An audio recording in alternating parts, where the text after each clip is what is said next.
அண்ணா பல்கலைக்கழக security officer ஒருத்தர் இன்னும் பலரை முழுமையாக விசாரிக்கணும். ஆனால் அந்த பலரில் உதயநிதி வராரா? இவ்வளவு தைரியமாக ஒரு திராவிட செயல் செய்கிறான்னா நிச்சயமா அவனுக்கு பின்னால சம்பவம் நடக்கிறதுக்கு முன்னாடி சார் வெளியில் ஆடி காரில் வெயிட் பண்ணுறார், ஏதாவது பண்ணிங்கன்னா இன்னும் பயங்கரமாக இருக்குன்னு மிரட்டிட்டு முடிச்சுட்டு இதை ரெக்கார்டும் பண்ணிவிட்டு அந்த ஃபோன் பேசிட்டு எப்போ கூப்பிட்டாலும் இந்த சாரோட அட்ஜஸ்ட் பண்ணணுன்னொன்னே இந்த பொண்ணு நான் ஊருக்கு போகிறேன்னா போகக்கூடாதுன்னு மிரட்டியிருக்கேன். மாசுவிற்கு மிகவும் நெருக்கமாக அந்த கோட்டூர்புரத்தின் திமுக வட்டச் செயலாளரான கோட்டூர் சண்முகம் என்பவருக்கு போயிருக்கு. 8:55 அவர் பண்ணுறாரு, திருப்பி 9:01 இவர் திருப்பி பண்ணியிருக்காரு, அவர் திருப்பி இவன் காலுக்கு பண்ணியிருக்காரு. இதெல்லாம் மோஸ்ட்லி 3 செகண்ட் கால்ஸாக இருக்குது. வாட்ஸ்அப்பில் வந்துருன்னு சொல்லிட்டு ஃபோன் வைக்கப்பட்டிருக்கு அப்படிங்கிறார். அப்போ மாசு மாட்டிக்கிட்டாரா? சாருங்கிறது அவர் ஒருத்தர் தானா? ஆனால் அந்த இன்சார்ஜ் அவர் காப்பாற்றுறனா அவரோட மிக மிக சீனியர் யாராவது இருக்கலாம். எவிடன்ஸை அழிப்பதுன்னு வந்திருக்கு. இப்போ இந்த எவிடன்ஸ் அழிப்பதுங்கிறது அந்த ரெக்கார்ட் பண்ணதை அழிச்சதா இல்லை இத்தனையும் அழிச்சதா? இப்போ 23ஆம் தேதியே போய் அவன் பேசியிருக்கான், ஒரு போலீஸ் ஆஃபீஸர்கிட்ட பேசியிருக்கான், அவர் திருப்பி கால் பண்ணியிருக்காருன்னா என்ன இது விவகாரம் நமக்கு புரியல. இங்கே வர்ற விஷயம் என்னன்னா, அந்த அண்ணா பல்கலைக்கழகத்தின் ஒரு முக்கிய செக்யூரிட்டி ஆஃபீஸரோட அந்த 3 நாளில் 13 முறை பேசியிருக்கார். அப்போ சிசிடிவி ஃபுட்டேஜெலாம் அழிக்கிறதுக்கான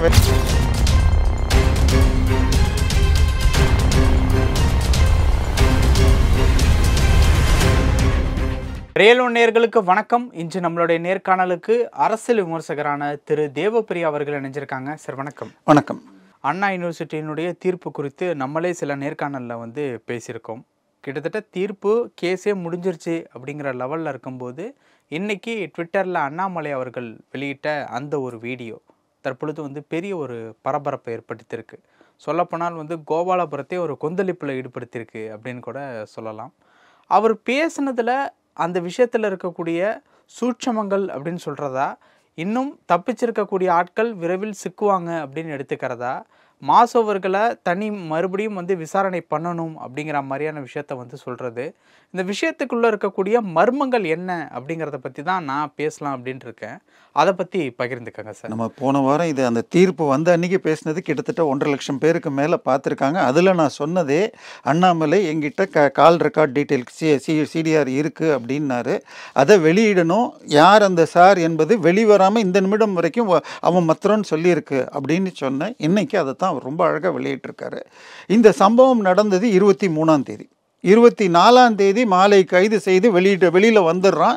திருப்பி 25ஆம் தேதி கைதாயிருக்கான். இதுதான் சம்பவம் நடந்தது. ஆனால் 23ஆம் தேதி அவன் அந்த கொடூரன் திமுக செயல் திராவிட செயல் செஞ்ச பொழுது ஃபோனை ஃப்ளைட் மோடில் போட்டிருந்தான்னு சொல்லி கமிஷனர் சொன்னார். கிட்டத்தட்ட நேற்றைக்கு அரசு வழக்கறிஞர் சொல்கிறப்ப என்னன்னா, அது கால் ரெக்கார்ட்லேயும் பார்த்துட்டோம், ஏர்டெல்லேருந்தும் சாட்சி மேனேஜர் ஒருவர் சாட்சி கொடுத்துருக்காரு, இனிமேல் யார் அந்த சார்னு பேசக்கூடாது, அப்படி பேசினால் அது நீதிமன்ற அவமதிப்புலாம் சொன்னாங்க. இப்போ தீர்ப்பு கொடுத்ததுக்கு அப்புறம் அண்ணாமலை அவர்கள் பேசுறதும் அதான். இப்போ அங்கே தான் விஷயம். இப்போ என்னன்னா, அன்னைக்கு என்ன வந்தது, இவன் அந்த பெண்ணை ஒரு இன்கமிங் கால் வந்தப்போ மிரட்டினா, அந்த சார் ஏதாவது சம்பவம் நடக்கிறதுக்கு முன்னாடி சார் வெளியில் ஆடி காரில் வெயிட் பண்ணுறார், ஏதாவது பண்ணிங்கன்னா இன்னும் பயங்கரமாக இருக்குன்னு மிரட்டிட்டு முடிச்சுட்டு இதை ரெக்கார்டும் பண்ணிவிட்டு அந்த ஃபோன் பேசிட்டு எப்போ கூப்பிட்டாலும் இந்த சாரோட அட்ஜஸ்ட் பண்ணணுன்னொன்னே இந்த பொண்ணு நான் ஊருக்கு போகிறேன்னா போகக்கூடாதுன்னு மிரட்டியிருக்கேன். இதெல்லாம் நடந்து அந்த ஞானசேகரன். இதுக்கு நடுவில் இன்னொரு சின்ன சம்பவம், சில வழக்கறிஞர்கள் சொன்னது, இந்த பொண்ணையும் அந்த பையனையும் நண்பனையும் வச்சுக்கிட்டு அந்த பையனை அடிச்சுட்டு கூட்டிகிட்டு போய் நான் எங்கேயோ உட்கார வைக்கிறதுக்கு முன்னாடி வழியில் ஒரு ப்ரொஃபஸரை பார்த்தேன், நான் காப்பாற்றினேன்னு இவகிட்ட சொன்ன மாதிரியும் ஒரு செய்திகள் வந்தது. இப்போ அது எல்லாத்தையும் விட்டுட்டு இப்போ இன்றைக்கி அண்ணாமலை என்ன சொல்லியிருக்காருன்னா, 8:52 வரை அது ஃப்ளைட் மோடில் இருந்தது, 8:55 அந்த ஃபோனிலிருந்து ஒரு அவுட் கோயிங் கால் போயிருக்கிறது. அது மாசுவிற்கு மிகவும் நெருக்கமாக அந்த கோட்டூர்புரத்தின் திமுக வட்டச் செயலாளரான கோட்டூர் சண்முகம் என்பவருக்கு போயிருக்கு. 8:55 அவர் பண்ணுறாரு, திருப்பி 9:01 இவர் திருப்பி பண்ணியிருக்காரு, அவர் திருப்பி இவன் காலுக்கு பண்ணியிருக்காரு. இதெல்லாம் மோஸ்ட்லி 3 செகண்ட் கால்ஸாக இருக்குது. வாட்ஸ்அப்பில் வந்துருன்னு சொல்லிட்டு ஃபோன் வைக்கப்பட்டிருக்கு அப்படிங்கிறார். இது முடிஞ்ச உடனே இது அன்றைக்கே ஆயிருக்கு. இதுக்கு அடுத்த நாள் காலையில், அதாவது சம்பவம் நடந்த அன்றைக்கி கம்ப்ளைண்ட் எஃப்ஐஆர் எதுவுமே லான்ச் ஆகாத அன்னைக்கே இந்த கோட்டூர் சண்முகத்தோடு அவர் 2 முறை பேசியிருக்கார். இப்போ 24ஆம் தேதி தான் அந்த பொண்ணு கம்ப்ளைண்ட் கொடுக்கறதுன்னு வருது. அந்த பெண் மிகவும் மோசமாக தாக்கப்பட்ட நிலையில் ஹாஸ்பிட்டலில் தாக்கப்பட்டனா அடிச்சா சார்? இல்லை, அந்த சம்பவம் இப்போ பலாத்காரத்தில் அவங்களுக்கு உடம்பு சரியில்லாமல் இருக்குது, என்னுடைய பீரியட்ஸு வேண்டாம் என்னான்னு விட்டப்போ கூட அவங்க தொந்தரவு செஞ்சதுனால கிட்டத்தட்ட மயக்க நிலையில் இருந்ததுனால அந்த கூட இருந்த ஆண் நண்பர் ஹாஸ்பிட்டலில் சேர்த்து காலையில் இது கொஞ்சம் தெம்பு வந்தோடனே ஹாஸ்டலுக்கு வந்திருக்காங்க. வந்து சில அன்றைக்கி எக்ஸாம் ஏதோ இருக்க போல இருக்குது, அதுக்காக நண்பர்கள்ட்ட கன்சல்ட் பண்ணால் இந்த சம்பவம் நடந்தது மெயின் பில்டிங்குக்கு வலது பக்கம்னா, இடது பக்கம் இன்னொரு சம்பவம் வேறொரு பெண் 2 நாளைக்கு முன்பு இதே போல் மாட்டியிருக்கிறாள்னு கேள்விப்பட்டவுடனே நான் தான் கடைசியாக இருக்கணும் அப்படின்னு கம்ப்ளைண்ட்டை கொடுக்குறாங்க. அதுக்கு ஒரு வக்கீலை அவங்க ஊரை சேர்ந்த ஒரு வக்கீல்கிட்ட பேசி அவர் சொன்ன மெத்தடில் 108க்கு ஃபோன் பண்ணி சொல்லு, உங்கள் கல்லூரி அந்த இதுக்கு இந்த விங் இருக்கும், அந்த இது படி இருக்கிற கமிட்டி அவங்களுக்கு கம்ப்ளைண்ட் கொடுன்னு சொல்கிறாங்க. இந்த கம்ப்ளைண்ட் கொடுத்த உடனே போலீஸ் அங்கேருந்து 2 பேர், ஒருத்தர் மஃப்டிலையும் மொத்தர் யூனிஃபார்ம்லேயும் வந்து நீ எஃப்ஐஆர்லாம் போடாத, உன் எதிர்காலமே அழிஞ்சிடும் அப்படின்னு சொன்னதாக அவங்களுடைய வக்கீல் நேற்று பேட்டி கொடுத்துருக்காரு. அப்போ இது சாதாரணமான விஷயம் இல்லை. இப்போ இதுக்கு அடுத்தது 24ஆம் தேதி காலை 23 சம்பவம் நடந்தது. 24 காலையில் 7:24க்கு திருப்பி கோட்டூர் சண்முகத்திட்ட பேசியிருக்கார். அன்னைக்கு சாயந்தரம் 4 மணிக்கு என்னமோ இவன் போலீஸ் ஸ்டேஷனுக்கு கூப்பிட்டு போயிருக்கிறான்.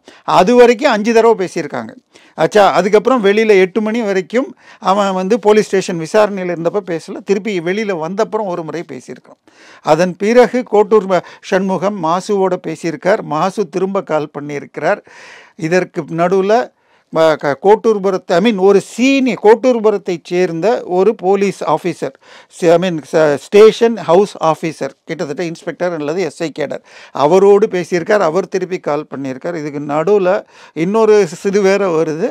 அண்ணா பல்கலைக்கழகத்துடைய ஒரு செக்யூரிட்டி இன்சார்ஜ் அவரோடு பேசியிருக்கார். 23 நைட்டு, 24, 25 இந்த 3 நாளில் கோட்டூர் சண்முகம் 13 முறை பேசியிருக்கிறார் என்று வருகிறது.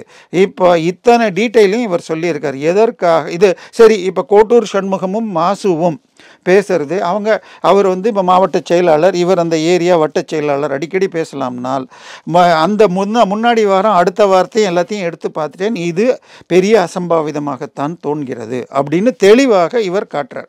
இப்போது அந்த 11 இதில் பிரிவுகளை இவர் பேரில் போட்டிருக்கிறதுல ஒன்றில் recording of the incident and transmission and அப்படின்னு இருக்குது. டிரான்ஸ்மிஷன்னாலே இன்னொரு நபர் இருக்கிறார் என்று வருகிறது. அடுத்தது எவிடன்ஸை அழிப்பதுன்னு வந்திருக்கு. இப்போ இந்த எவிடன்ஸ் அழிப்பதுங்கிறது அந்த ரெக்கார்ட் பண்ணதை அழிச்சதா இல்லை இத்தனையும் அழிச்சதா? இப்போ 23ஆம் தேதியே போய் அவன் பேசியிருக்கான், ஒரு போலீஸ் ஆஃபீஸர்கிட்ட பேசியிருக்கான், அவர் திருப்பி கால் பண்ணியிருக்காருன்னா என்ன இது விவகாரம்னு நமக்கு புரியல. ஏன்னா இப்போ இதில் இருக்கிறவங்க இப்போ குற்றம் செய்பவர்களை இல்லை செய்பவர்கள் எளிதாக முகத்தாலேயே அடுத்தவங்கள அடையாளம் கண்டுக்க முடியும். இப்போ அந்த பெண் அன்னைக்கு நடந்து கொண்ட விதத்திலேயே இவன் கம்ப்ளைண்ட் கொடுத்துருவான்னு முன்னாடியே சேஃப்டியாக பேசினானா என்னன்னு நமக்கு தெரியல. டிக்கெட் வாங்க செக்கர் வர்றப்போ மூஞ்சியை பார்த்தா இவன் வாங்கியிருக்க மாட்டான்னு கண்டுபிடிப்பாங்க. அது மாதிரி இவன் எதுக்கும் ஒரு ரிஸ்க் எடுக்க வேணான்னு அன்றைக்கி நைட்டே போலீஸ்கிட்ட பேசியிருக்கான். மறுநாள் காலங்கத்தாலேயே காலையில் மாத்திரம் 5 முறை இவர்கிட்ட பேசியிருக்கான் கோட்டூர் சண்முகத்திட்ட. இப்போ கோட்டூர் சண்முகம் எதற்காக 13 முறை அண்ணா யூனிவர்சிட்டியுடைய அந்த செக்யூரிட்டி இன்சார்ஜ் கிட்ட நடராஜ் என்பவர் பேரோடு இவர் சொல்லியிருக்கார். இன்னொரு சீனியர் ஐபிஎஸ் ஆஃபீஸர்கிட்ட பேசப்பட்டிருக்கு, அவரும் ரிட்டர்ன் கால் கொடுத்துருக்கார். நான் அவர் பேரை சொல்ல விரும்பலை. அதே மாதிரி இப்போ கோட்டூர்புரம் ஸ்டேஷன் இன்சார்ஜ் தான் நினைக்கிறேன், எஸ்ஹெச்ஓ, அவருடைய பேரும் நான் சொல்லலை. 48 மணி நேரம் டைம் தரப்போகிறேன் அப்படின்னு சொல்லியிருக்கார். இப்போ இதில் எல்லாம் ஒன்று பார்க்கணுன்னு சொன்னால் இந்த ஞானசேகரன் இவன் சாதாரணப்பட்ட ஆள் இல்லை. He is a history sheeter. 2012 இதே மாதிரி ஒரு சம்பவத்தில் இதே பல்கலைக்கழகத்தில் ஒரு மாணவிக்கு ஏதோ பாலியல் பலாத்காரம் செஞ்சுருக்கான்னு அரெஸ்ட் ஆகி குண்டர் சட்டத்திலேருந்து வெளியில் வந்தான்னு சொல்லப்படுகிறது. அதுக்கப்புறம் பாண்டிச்சேரியிலேருந்து யாரையோ கடத்திட்டு வந்தான்னு சொல்லி ஒரு வழக்கு இருக்குது.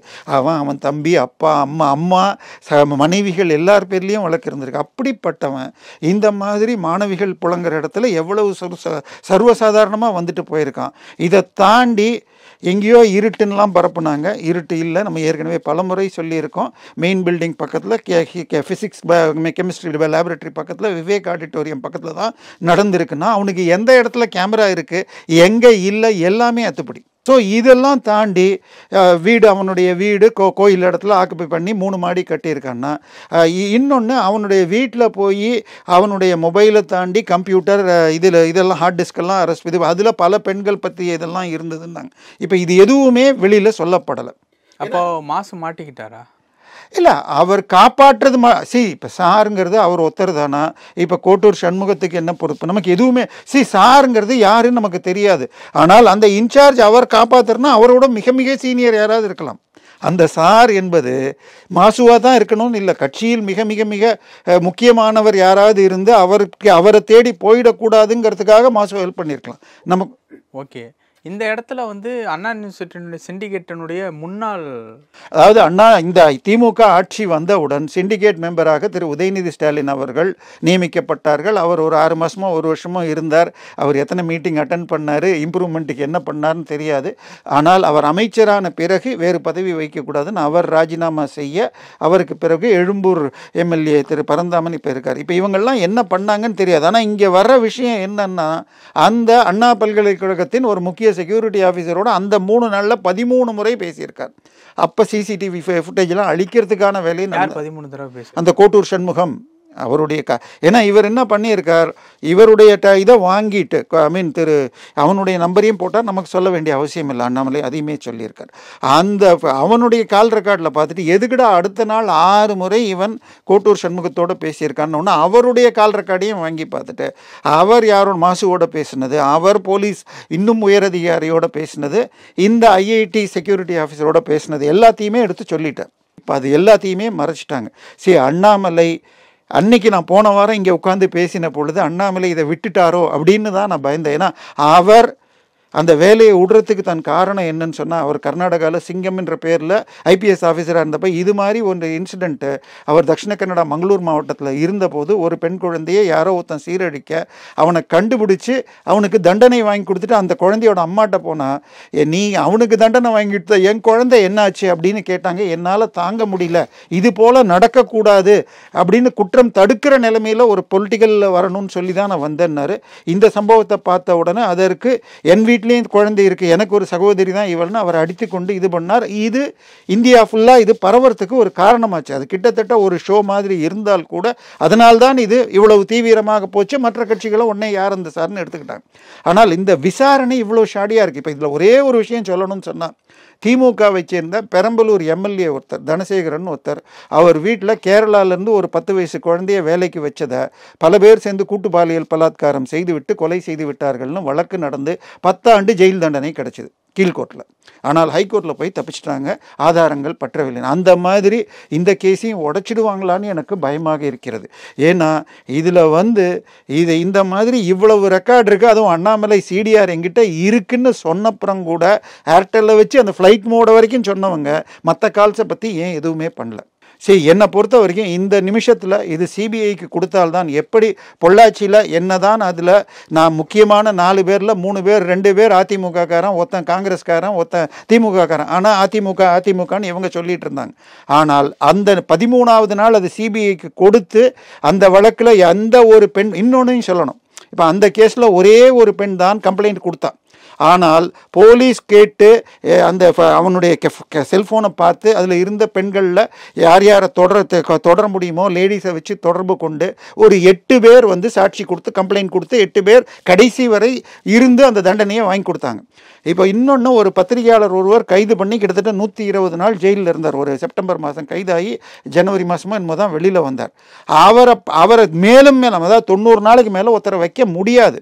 ஆனால் அவரை வைக்கணும்னு சொல்லிட்டு டைம்ஸ் ஆஃப் இந்தியாவில் ஒரு செல்ஃபோன் நம்பரை கொடுத்து யாராவது உங்களை இவர் ஏமாற்றி இருந்தால் புகார் கொடுக்கவும் அப்படின்னு ஒரு நம்பர் சென்னை போலீஸ்லேருந்து கொடுத்துருந்தாங்க. ஆனால் இந்த ஞானசேகரன் இது போல் வேற ஒன்று செஞ்சுருக்கலாங்கிறதுக்கு பல ஆதாரங்கள் இருக்குது. ஏற்கனவே அவன் செஞ்சு உள்ளே போயிருக்கான். இது அந்த மாதிரி ஒன்று எதுவும் செஞ்ச மாதிரி தெரில. ஏன்னா இது ஒரு ஐசோலேட்டட் சம்பவமாக இருக்கும்னு எனக்கு தோணலை. இவன் ஞானசேகரன் கைதாகி விட்டு வெளியில் வந்தால் அடிக்கடி ஒரு புள்ளி மாட்டி உள்ளது, வேண்டும் என்பவர் புள்ளி வைக்கணும்னு வாட்ஸ்அப் குரூப்பில் போடுவான்னு சொல்லிட்டு ஒரு முக்கியமான யூடியூப் சேனலில் அடுத்த நாளே போட்டாங்க. அந்த புள்ளி வைக்கிறதுனா வெறும் வீடியோ ஃபோட்டோ காசு கொடுத்து பார்க்குறதா, இல்லை அந்த மாட்டிக்கொண்ட குழந்தையே இவங்க பங்கு விடுவாங்களான்னு தெரியும் இந்த சார்கள் என்ற கணக்கில் பணத்துக்காகன்னு தெரியல. இவ்வளவு மோசமான சம்பவம் சென்னையின் மத்தியில் முதலமைச்சர் வீட்டுக்கும் ஆளுநர் பங்களாக்கும் நடுவில் நடந்திருக்கிறப்ப இந்த மாதிரி ஒரு ஷாடி ட்ரையல் நடந்திருக்குன்னா ரொம்பவும் வருத்தம் தருவது சார். ஏன்னா இப்போ பார்த்தீங்கன்னா அந்த உதயநிதி அவர்கள் யார்ட்டாவது பேச்சுவார்த்தை நடத்திருக்காரா? இல்லை, யார் சாருன்னு நமக்கு தெரியாது சார். ஏன்னா இதில் உதயநிதி இந்த கோட்டூர் சண்முகம் மாதிரி வேறொரு நபர் மாசுவுக்கு மிக நெருக்கமானவர், அவருக்கு ஈசிஆரில் ஒரு பங்களா இருக்குது, அந்த பங்களாவுக்கு அடிக்கடி போவாங்க அப்படின்னு ஒரு மூத்த பத்திரிகையாளர் சொன்னார். அந்த நபர் ரியல் எஸ்டேட் புரோக்கராக இருந்து அவர்தான் இப்பொழுது திரு ஸ்டாலின் இருக்கும் வீடான சித்தரஞ்சன் சாலை வீட்டை, அது உதயநிதி ஸ்டாலினுடைய கம்பெனியான ஸ்னோ ஹவுசிங் பிரைவேட் லிமிடெடில் வாங்கி கொடுப்பதற்கு காரணமாக இருந்தார் அப்படின்னு ஒரு பத்திரிகையாளர் சொன்னார். எனவே தொடர்புகள் இருக்கலாம், நம்ம தெரியாமல் யாரையும் சொல்ல முடியாது. ஆனால் நிச்சயமாக இந்த தைரியம், அவன் ஏற்கனவே பாண்டிச்சேரியில் ஒன்று பண்ணியிருக்கான், 12 கேஸ் இருக்குது. இன்னொன்று ரோடில் நின்று போகிறவங்கள வழிப்பறி பண்ணுவான், கேட்டால் நான் யார் தெரியுமான்னு கேட்பான்னு சில வழக்குகள் அங்கே இருக்குங்கிறாங்க.